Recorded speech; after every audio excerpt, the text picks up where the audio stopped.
Hi. Hello, I'm Mario Toneguzzi, managing editor of Canada's Entrepreneur. My guest today on Calgary's podcast is Jamie Conroy, who is co-founder of Orenda Society. Thanks for joining us today, Jamie. Thanks for having me. Well, let me just start by asking you if you could explain what Orenda Society is and what it does. Absolutely. So Arenda started as a summer camp, and then it moved into being more of a program-based organization where young people came and held brave spaces together. And then it became more of a program. It became a space where young people could come and be here in a way of remembering who they are.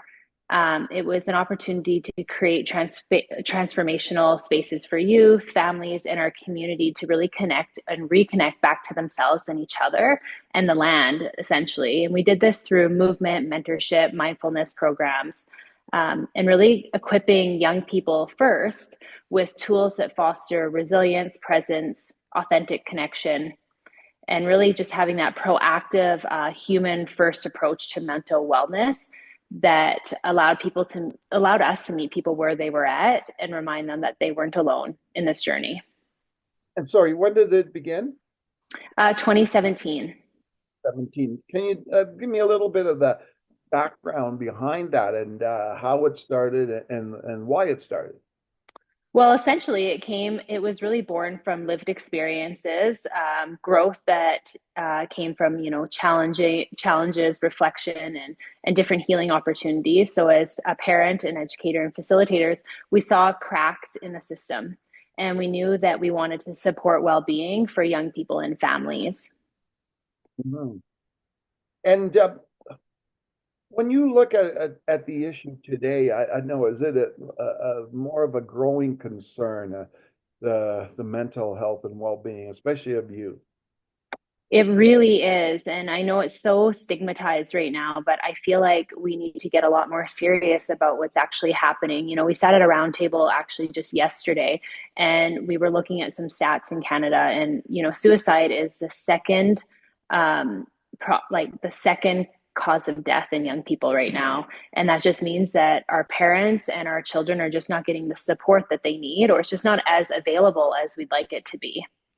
Okay, and but from what you're dealing with and with the people that you're working with, what's sort of the underlying, I guess, I guess, behind some of the issues that they're facing from mental health? I feel like people just don't have the resources. There's barriers, cost, support, not having the confidence to be able to ask for what you need, or even understanding what you need, understanding what you're going through. There's a lack of community.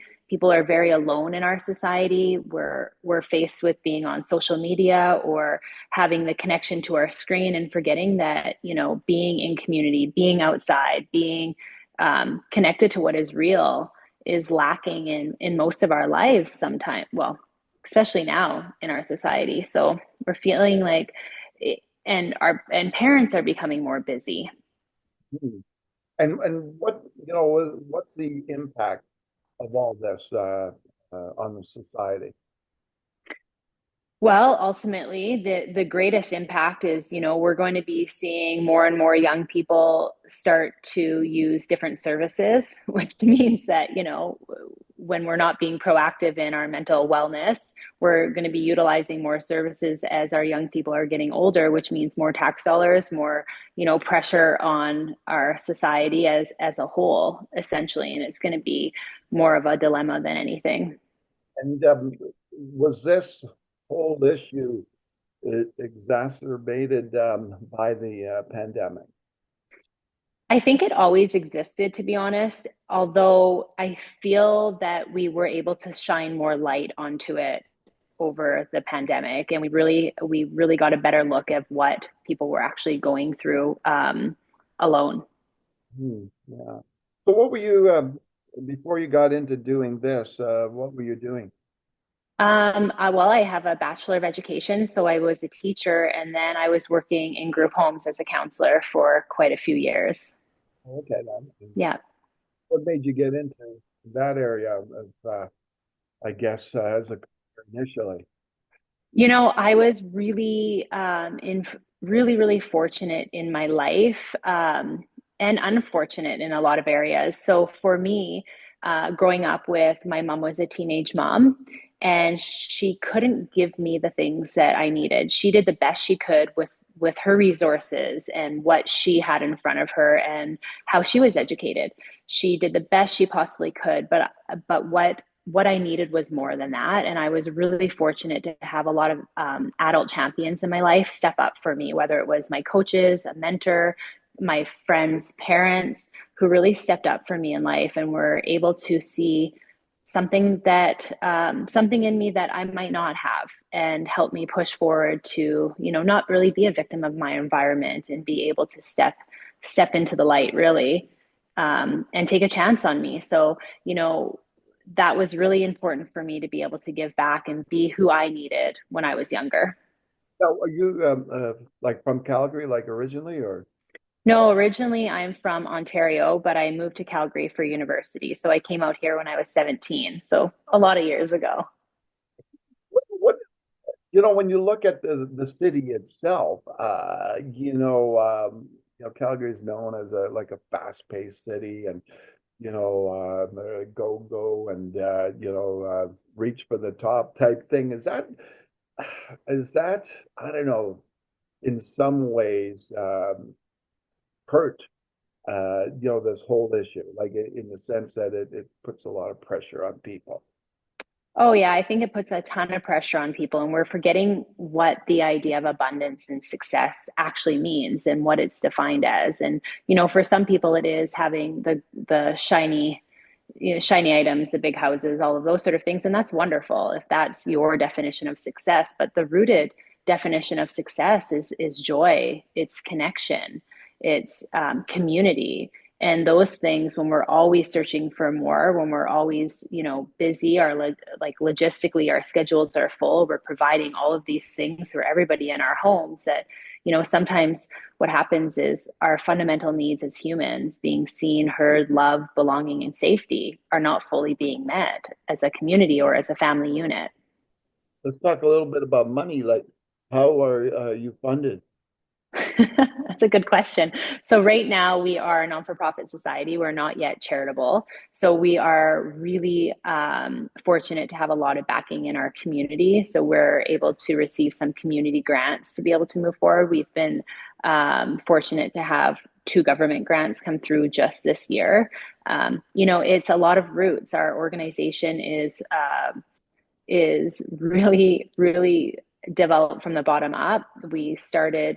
We didn't start with a philanthropist. We started just with an idea, and it was able to grow, and slowly we're starting to be funded more and more every single year as people start to learn about the impact that our organization is having on young people. So, we're hoping to be charitable in the next 18 months. So that will open some more doors for us.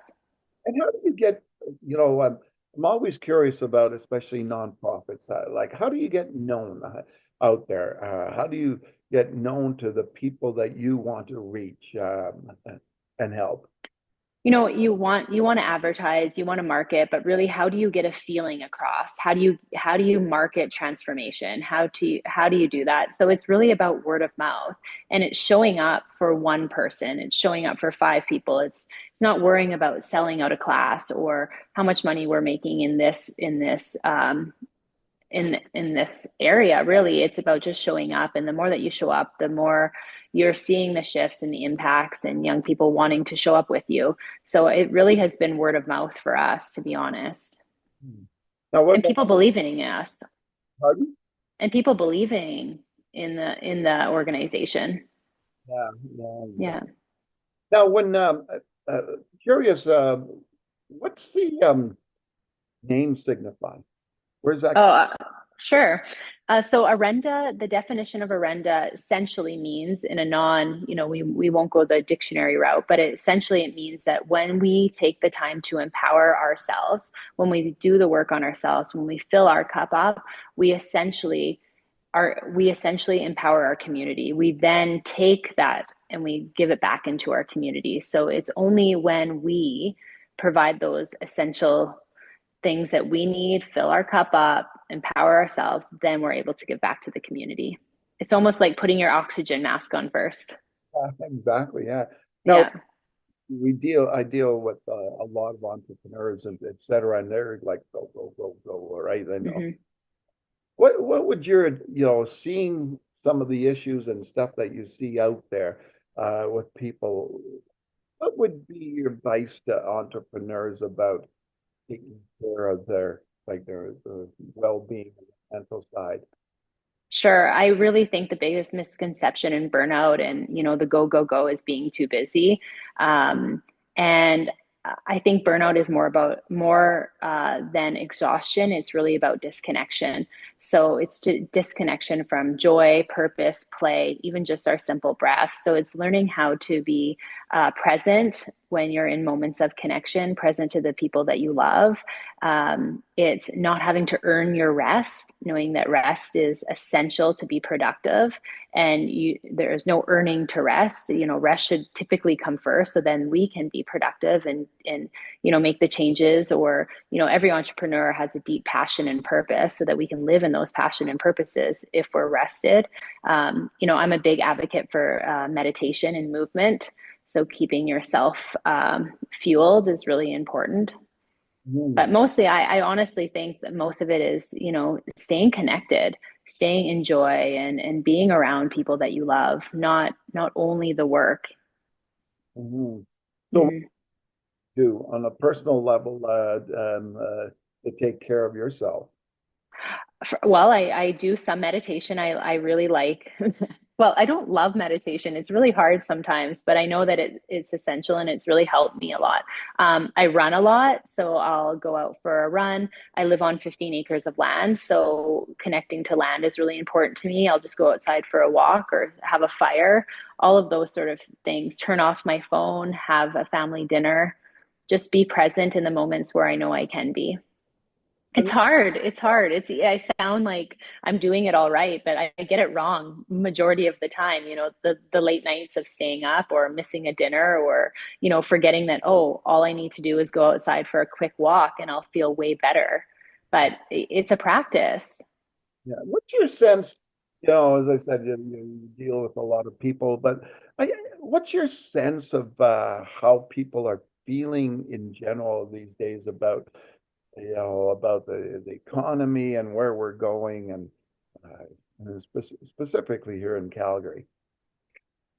I feel like, oh gosh, well, especially right now, I feel that a lot of people are confused. They're feeling down, misinformed, on all ends, and I feel that we need to come back to our communities, honestly, and what we can do for ourselves and our families and what's close to us. They say that the more that you fixate on what's wrong, and we're not doing anything about it, or we're not living in, on our purpose or with joy or any of those sort of things, that we're actually doing a disservice to the whole idea of being disconnected. So I honestly think that, right now, there's a lot of negativity, but there's also a lot of positivity, and it's really, like, you can only control what you can control.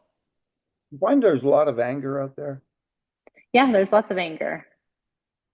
Yeah. It's evident when you drive down to your foot. So I'm curious, Jamie, when if I'm someone that's has money and wants to help the nonprofit, or if I'm someone that needs help, how do I reach out and find you folks? Yeah, thank you. You can reach us out. You can reach out to us on our website. It's www.arendasociety.ca. hello@arendasociety.ca if you want to email us directly, or you can find us on Instagram. We're pretty simple, Arenda Society. Well, thanks so much for joining us today. Yeah, thank you for having me.